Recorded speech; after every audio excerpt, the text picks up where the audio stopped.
All right, are you ready? Are you ready?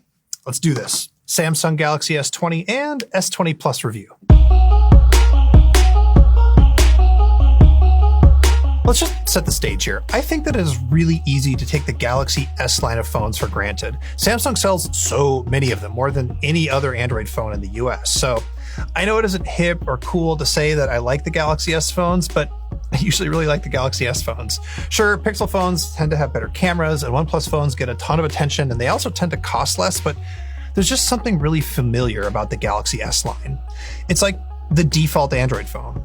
And so in some ways, Samsung's biggest job with the S20 and the S20 Plus was to make sure that it didn't mess up a good thing.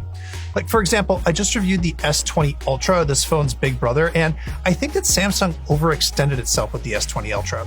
These phones, though, they're trying to do a little bit less than the Ultra, and so I think they end up accomplishing more. There are three big new things about the Galaxy S20 that you need to know about. First is the new camera system. The second is that they support 5G, and third, it has a nicer screen with 120 Hz refresh rate. There's also a bunch of little stuff too, like they got rid of the headphone jack. They also added a bunch of Samsung-y features to the software, but before we get into any of that, let's just not take the design for granted. It looks a lot like what all Galaxy phones have looked like for a few years now. There's curved glass in the back and metal rails and a screen that is almost perfectly bezel-less, but seriously though, compare this phone to any other Android phone on the market, your Pixels, your OnePluses, or even your Huaweis, and I think the S20 is just plain nicer. I actually think it's nicer than the iPhone 11 Pro just from a hardware perspective. Also, the small one, it comes in pink, which is the best color option. The camera module on the back is this big oblong rectangle that's off to the side. The screen is only interrupted by a tiny little hole for the selfie camera instead of having a big old notch or a forehead or whatever.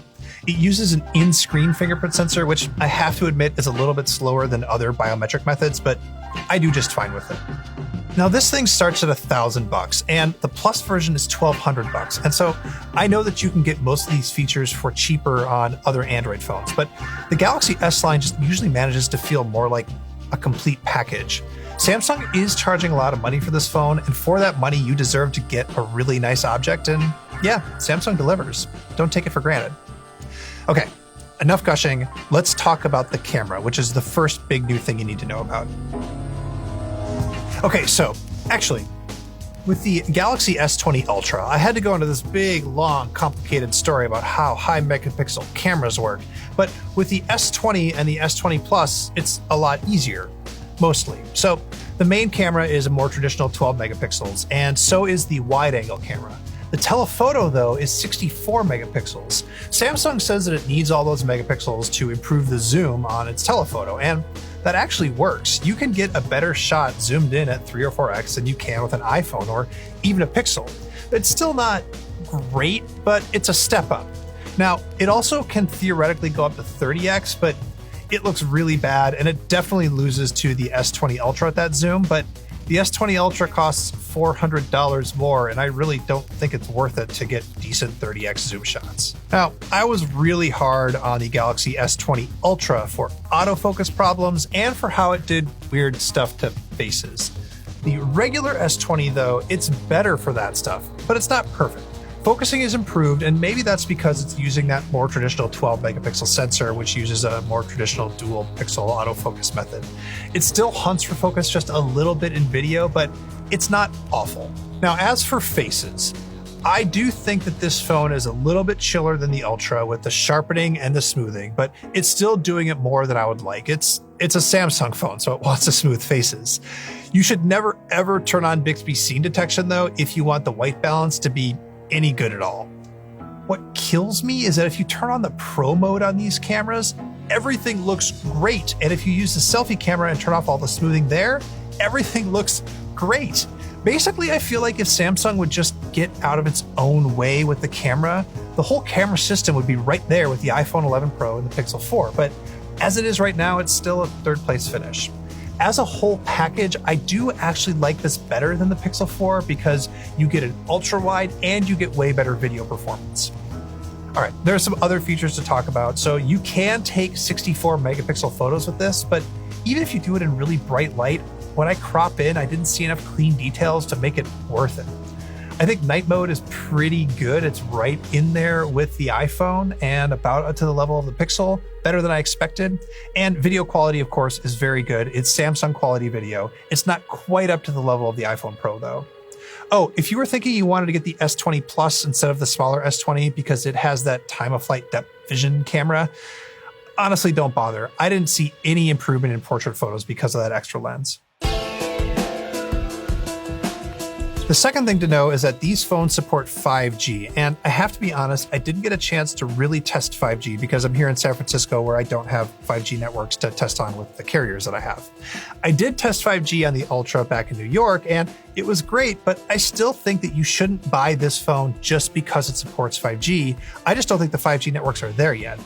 One thing you should know is that the Plus model supports the millimeter wave version of 5G, while the smaller S20 doesn't, but unless you love standing on a particular street corner to download videos, who cares about millimeter wave?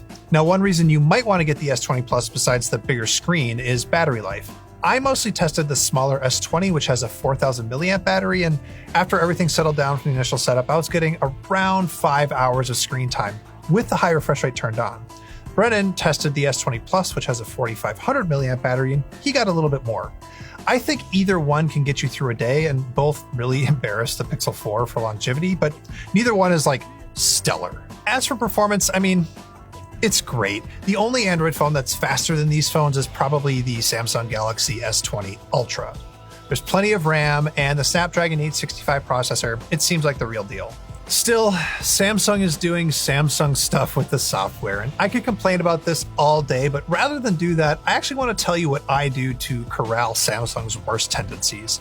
I clean up quick settings, first of all. Second, I install this app called Side Actions, which lets you reprogram the power and volume buttons to do the stuff that you actually want to do, like launch, the Google Assistant instead of Bixby.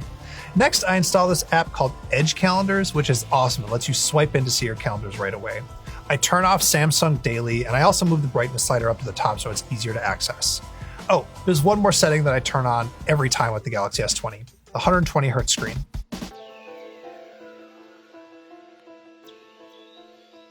I don't know if I ever want to buy a phone again that doesn't have a high refresh rate screen. It's so much better. The animations are better, the scrolling is better, it feels better.